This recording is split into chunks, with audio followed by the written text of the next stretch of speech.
Pag sinabing king of the underbone or even backbone dito sa Pilipinas, alam ko meron na agad kayong nasa isipan. It's been quite a while since nilabas tong motor na to. Pangalan pa lang, Viciously Fast. And syempre may ABS. Huwag natin kalimutan ang umahamon sa trono. Ito na nga ba ang talagang matataguri ang king of the underbone or backbone? Ito na nga ang SYM VF3i. Silipin natin yung kanyang specs and features ngayong araw. Tara!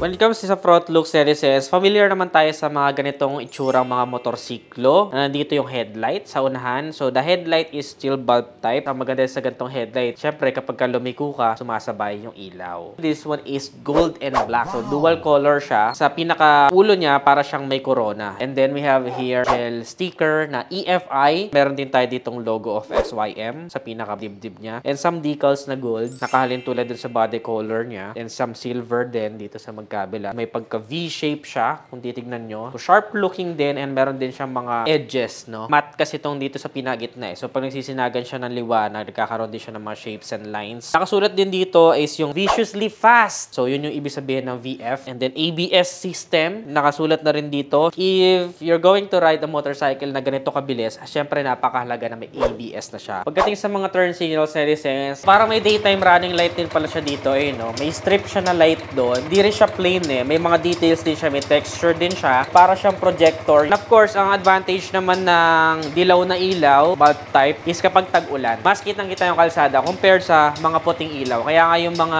mini driving light na pinapakabit ay may dilaw na option. So kung maririnig ninyo yung turn signals niya, parang classic na classic, tumutunog pa rin siya. For some, siguro yung mga nakaabot na ng mga latest generation is masasabi nila outdated na yon. Pero doon naman sa mga nakaka-appreciate, it's a classic sound na hinahanap-hanap din natin sa motorsiklo. And nakakatulong din kasi ito para ma-remind tayo na, oops, bukas pa yung turn signals mo. May iba kasi nakaliko na or nagawa na nila yung turn na gagawin nila pero naiwanan nila nakabukas yung turn signals. This one, medyo mas aware ka. Tumutunog pa. So, mapapatay mo siya right away. Dito din sa pinaka-tools niya dito sa unahan is meron tayo parang carbon-like material. Pag sinilip mo siya sa loob, meron siya mga honeycomb design. So, they pay attention to details. Gilid na bahagi naman, dito pa rin tayo sa unahan. Nakasulat lang is VF3i. Same. May konting lines tayo dito na silver and gold. Sa suspension, meron tayo ditong telescopic fork and then 2-pot caliper. And of course, yun nga yung pinagmamalaki niya. Single hydraulic disc, of course, with ABS. Kaya yung mga sudden brakes natin, halimbawa sa high speed, biglang may tumawid na pusa, syempre,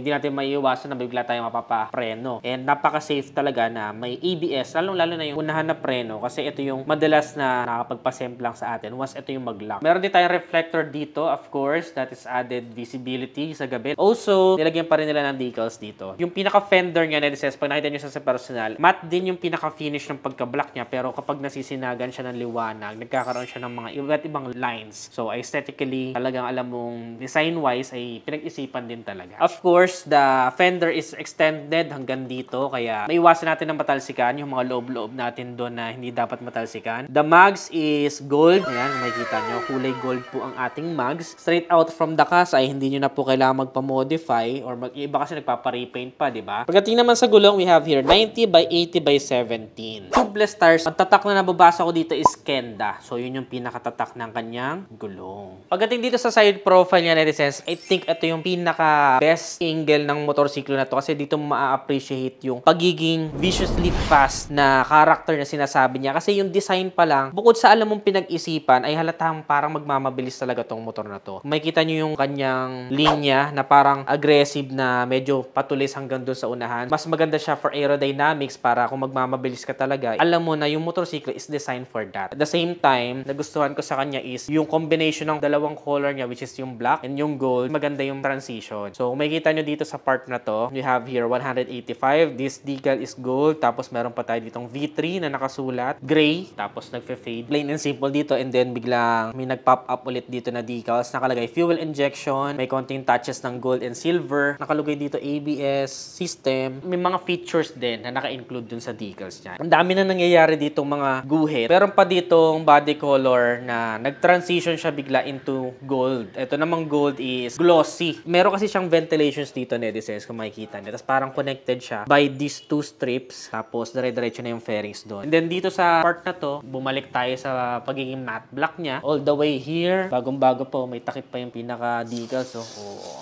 diba? Hindi mas lumabas yung ganda niya. Then, meron din siyang VF3i na mas makikita nyo sa malapitan at sa personal, which stands for Viciously Fast. Another VF3i here. Yung decals niya parang the flash siya. Pag ganun. Yun, no? Kaya alam mo talagang mabilis, diba? Pati dito sa part na to, all the way here, meron decals na mas lalo nakapagpa-emphasize sa shape ng motorsiklo. Ang ganda niya tignan. Kung makikita nyo sa personal, alam mo na they pay attention to details talaga. The grab bar is really sturdy. Golden na paint job here. So, bakal din naman to kaya't maaasahan. For the tire hugger, makikita nyo dito may kapiraso para lang maiwasan na tumalsik papunta doon yung mga dumi-dumi. Yung engine is also on the black paint job, and then gearing niya, we have here 6 gears transmission, 1 down, 5 up, and then for the step naman ng driver, we have here rubber material, and syempre side stand natin. Medyo ano lang, jutes lang yung side stand. Pero wala tong kill switch sa kanyang side stand. So kahit naka side stand, may start mo siya, or hoping in the future na isa yun sa mga mailagay nila sa lahat ng motorsiklo na kapag sinide stand, dapat nag-kill switch para for safety. Medyo nagkakosting kasi na accident kapag ka naka-side stand tapos napapatakbo natin yung motorsiklo. Ang ground clearance naman niya, netizens, napakataas, 160 mm, above average. So napakataas na niyan sa mga side sa humps, even nagkikarry ka ng medyo mabigat, will be no problem. Of course, meron din tayo dito chain cover, kalahati lang siya. Connected na siya dito sa pinaka mudguard. For the rear tires, we have here 20, 70, 17. So 17 inches wheels. Tubeless tires na rin siya, of course. Napakaganda ng handling nito pagdating sa mga cornering and banking. Magugustuhan nyo yung kanya maneuverability. And we have here single hydraulic disc. Single channel ABS lang po siya. Bali yung unahan lang yung may ABS, pero still may ABS pa rin siya. Kaya super safe na ang motorsiklo na ito. Meron din tayong tapakan dito for the pillion right. Parang box yung pagka-stripes niya dito para just in case lang maulan, kapit pa rin yung kinakatapakan na angkas. Maganda sa kanya, alloy siya. For the rear suspension, we have here monoshock. So makikita mo rin dito yung pinaka-brake fluid niya. Ayan, nakalitaw siya dyan. So, nakakapag-add din siya sa somehow rugged look ng motorsiklo. So, ang weight nito is 128 kilograms. For me, that is really decent. Para sa kanyang piniplay na category, maganda na yung magiging pinaka-plant mo sa kalsada while driving sa 128 kilograms. And also, we have here upright sitting position. So, kapag sa mga traffic situation sa Metro Manila, hindi rin siya gaano masakit sa likod. Unlike kung medyo aggressive, yun, medyo magkakaproblema. Kailangan nating alagaan yung lower back natin. For this one, this will be good for everyday use. May konting space pa tayo para sa ating pillion ride, of course. And then yung manibela naman niya is medyo mahaba, no? So, mas madali lang siyang iliko-liko. Yung side mirrors naman niya, nagustuhan ko tong stock. Parang super sturdy ng pakaramdam niya. Yung shape niya parang dahon din. Hindi siya magnified. Kitang-kita natin yung accurate na distance ng mga nasa likod natin, left and right. The clutch is malambot din, pero may mga mas malalambot pa dito. But for me, this is decent. Pagdating naman sa taillight na license, meron tayong mga nakahiwalay na turn signals dito, left and right. Napaka-stylish niya, pero be careful lang in the long run. Iwasan natin na matumbay motor dahil may chance na mabali. Dito naman sa pinaka-taillight niya, isang assembly lang siya dito. Minimalist lang yung approach niya. Para siyang hasang ng isda. Ayun. And then of course, kapag pumreno ka, iilaw pa yung nasa pinaka-ibaba. Meron din tayong separated na plate light, which is LED na. Very good. And of course, meron din tayong reflectors dito para mas kita tayo sa gabi. Yung pinaka-fender niya sa likod na license, pag nakita niyo sa personal, yung texture niya is carbon-like material. Pati pala dito sa pinaka-itaas, may konting texture din siya. Ayun nga, sobrang daming details going on. Kudos sa SYM for that. Dito naman sa right side natin, makikita yung kanyang tambutso na license. Ang ganda niyo, parang baril. Yung pinaka-end cap niya, meron din. And of course, connected na siya dun sa pinaka-heat guard. So, protected na rin yung ating mga angkas na iwas paso. Hindi siya plain lang dahil may end cap nga siya. So, itong pinaka-end cap niya is black din. Tapos sabay, carbon-like material naman yung ginamit na plastic for the heat guard. Dito din natin makikita yung ating pinaka-preno, which is naka-painted din siya ng black. For the meter panel na license, meron tayo ditong semi-digital meter panel. Ayan.